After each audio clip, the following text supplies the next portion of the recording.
Selling your Mac? Checking warranty? Need support from Apple? You'll need your Mac's serial number.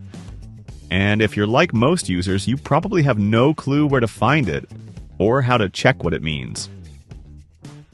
In this video, I'll show you exactly how to find your MacBook serial number, look it up on Apple's database, and decode what it tells you about your device. First method, check directly from your Mac's system info. Click the Apple logo in the top left. Select About This Mac. You'll see your serial number at the bottom. Copy that. It's what we'll use to look it up.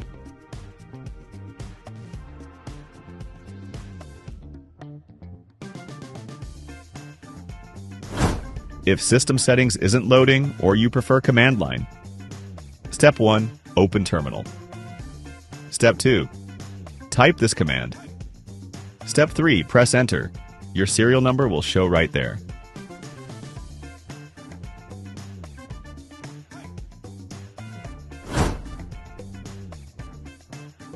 Now let's use your serial number to get real Apple data. Go to checkcoverage.apple.com.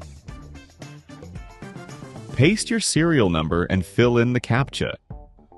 You'll instantly see warranty status, AppleCare eligibility, model year, and support coverage. Want to know what factory your Mac came from, what week it was made, or which chip it uses? Use a serial decoder like AppleSerialNumberInfo.com. Paste the serial number and get a breakdown of your device's origin. Whether you're trying to check warranty, identify your Mac, or confirm if it's genuine, these steps have you covered. If this helped, give it a like and share it with a Mac user. Subscribe for more quick tutorials, no fluff, just solutions.